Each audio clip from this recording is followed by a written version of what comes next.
नमस्ते and welcome to pure science.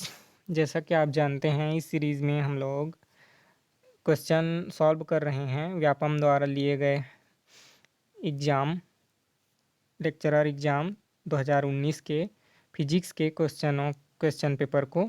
ठीक है, तो इसकी 1 से 15 तक के क्वेश्चन को मैंने सॉल्व कर लिया है और वीडियो अपलोड हो चुका है। अगर आपने नहीं देखा है तो जा कर के देख लीजिए, अभी ये और आगे अपलोड होंगे।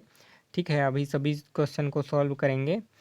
तो अगर आपको क्वेश्चन पढ़ने के बाद आप पेन पेपर ले करके वीडियो को पॉज करके सॉल्व कर सकते हैं और आंसर कमेंट करके बता सकते हैं। ठीक है, वैसे आंसर मैंने टिक कर दिया हुआ है और यहाँ पर आपकी सुविधा के लिए है ना, जैसे कि आप साइड में देख सकते हैं, क्वेश्चन को सॉल्व कर दिया है, इससे सुविधा होगा। ठीक है, ऊपर में सॉल्व करने पर ये पूरा नहीं आ पाता है स्क्रीन पर मोबाइल के। ठीक है, तो यहाँ क्वेश्चन छोटे छोटे पेंसिल से सॉल्व कर दिया है, सुविधा होगा। ठीक है, चलिए, अगर इसका आपका पीडीएफ पीपीटी चाहिए रहता है तो आप टेलीग्राम चैनल से ले सकते हैं इसको, है ना।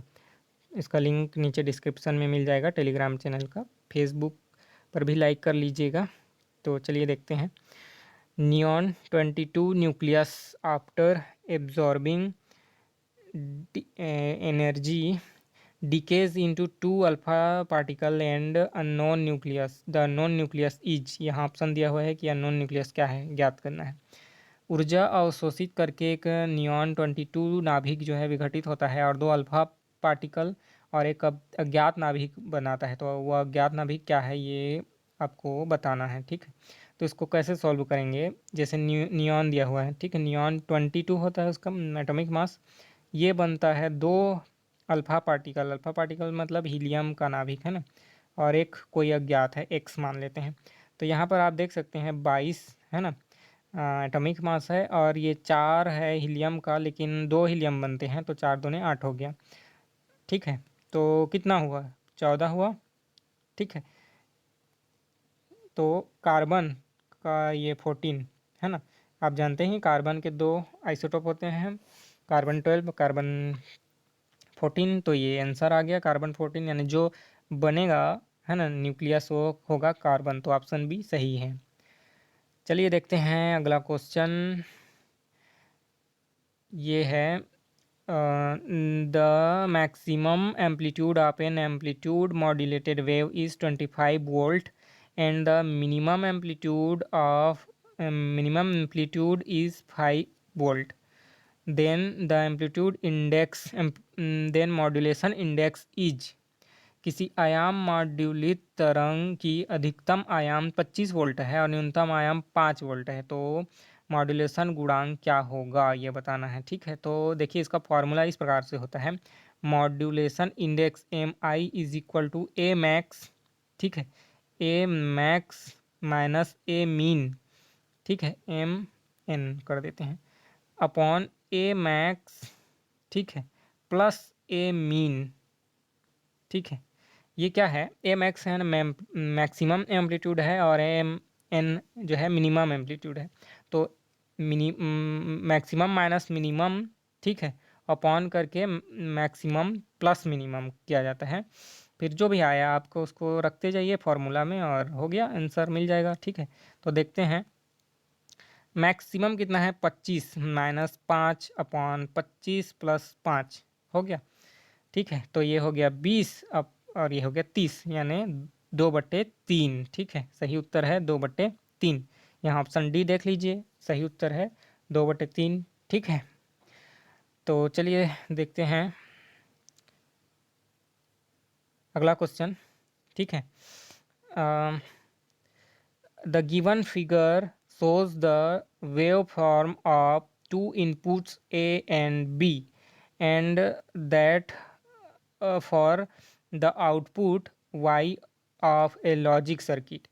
The logic circuit is, आपको बताना है कि लॉजिक सर्किट क्या है। यहाँ पर दिया क्या क्या हुआ है, इनपुट दिया हुआ है ए का वेव फॉर्म और इनपुट बी का वेव फॉर्म और आउटपुट वाई का वेव फॉर्म। हिंदी में भी पढ़ दे रहा हूँ मैं। दिए गए चित्र में निवेश ए तथा बी का निर्गत वाई तरंग ये सभी साथ में दिया हुआ है। ठीक है, वेव फॉर्म दिया हुआ है ये। अब इसको बताना है कि जो परिपथ है वो क्या है। ठीक है, तो देखिए यहाँ पर मैं बनाया हूँ, ये सारणी बना दिया हूँ, ठीक है। यहाँ पर देख लीजिए, तो इसमें क्या है, ए दिया हुआ है, बी और वाई, तो ठीक है। इसमें इनपुट हम लोग देख लेते हैं। ए है 0, है ना, 0, तभी बी 0 भी है। इसको ऐसे लिख दे रहा हूँ, यहाँ ए 0 है, बी 0 है, तो आउटपुट वाई भी 0 है। यहाँ आप देखते जाइए यहाँ, ठीक है। फिर ए 0 है और बी 1 है, तो जो आउटपुट है वो भी 0 है। और ए 1 है और बी 0 है, तब भी आउटपुट 0 है। और जब दोनों 1 हैं तभी आउटपुट जो है 1 है। और यहाँ पर 1 है ना, ठीक है। तो यहाँ पर 1 है, ठीक है। तो ये किसका होता है, एंड गेट का होता है, आप जानते ही हैं। ये एंड गेट बना दिया, ठीक है। तो यहाँ पर ए दे दिया, यहाँ बी दे दिया, और यहाँ पर है वाई, ठीक है। तो आप देख लीजिए, जब दोनों 0 रहते हैं तो 0 आता है। कोई भी एक 0 रहता है मतलब उसका आउटपुट 0 आता है, आप जानते हैं। जब दोनों जो इनपुट रहेंगे वो 1 1 रहेंगे, तभी उसका आउटपुट 1 आता है। तो ये एंड गेट का है ना, तो इसीलिए ऑप्शन ए जो है यानी एंड गेट यही सही है, ठीक है। देखते हैं अगला क्वेश्चन।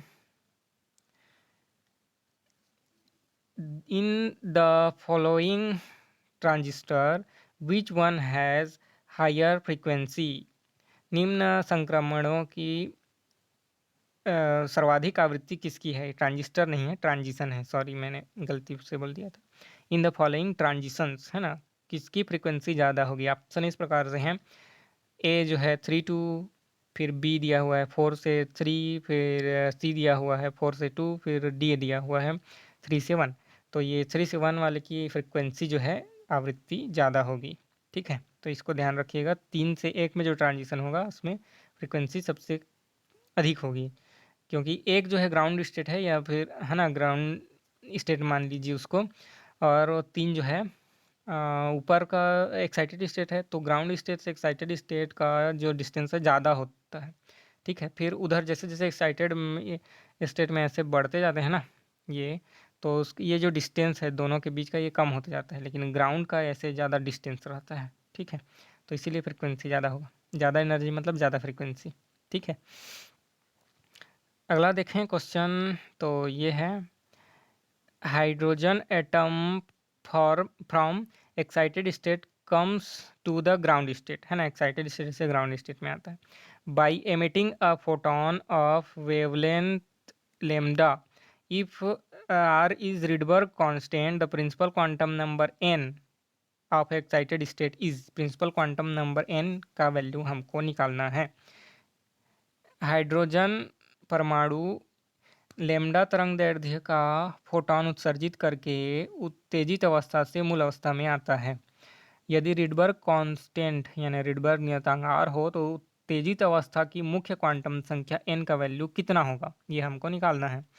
तो इसका फॉर्मूला वही हाइड्रोजन परमाणु का जो वेव नंबर होता है न्यू बार, या तरंगदैर्ध्य का उल्टा होता है 1/λ is equal to Rydberg constant लगाते हैं, फिर 1 यहाँ पर फाइनल स्टेट का नंबर, फिर 1 मतलब स्क्वायर रहता है ये 1 स्टेट का नंबर, ठीक है। तो ये हो गया, यही तो फार्मूला है। तो आप इसमें फार्मूला में रखिए, फाइनल स्टेट कितना है, ग्राउंड स्टेट है फाइनल स्टेट, यानी एन एफ का वैल्यू 1 होगा। और एक्साइटेड स्टेट कितना है यानी इनिशियल स्टेट, तो वो तो एन नंबर है, वो कहीं से भी आ सकता है, ऊपर के कितने नंबर से भी आ सकता है। तो हमको मालूम है फाइन ग्राउंड स्टेट का वैल्यू है 1, और बाकी एन आई की जगह पर आप एन रखिए, ठीक है। तो फिर सॉल्व करते हैं। तो देखिए इसमें क्या है, ये न्यू बार का वैल्यू है, ठीक है। आर का वैल्यू रख दिए यहाँ पर 1/1, मैं बोला था एन एफ का वैल्यू 1 होगा, तो स्क्वायर करेंगे तब भी 1 आएगा, -1/n स्क्वायर, है ना, एन आई का वैल्यू एन ही रखा गया है, ठीक है, रखना है। तो यहाँ इसको सॉल्व कीजिए, तो ये हो जाएगा एन स्क्वायर -1/n स्क्वायर, ठीक है, ये, और इंटू आर हो गया, और इज इक्वल टू, ठीक है, न्यू बार, ठीक है। तो इसको सॉल्व करेंगे तो हमारे पास वैल्यू आता है, ठीक है, ये आता है एन स्क्वायर -1/n स्क्वायर, और आर रहेगा और 1/λ है, ठीक है, इसके इक्वल में है 1/λ। तो आर को जो इसमें मल्टीप्लाइड था उसको हम इधर ले जाते हैं, तो ये r λ हो गया, ठीक है।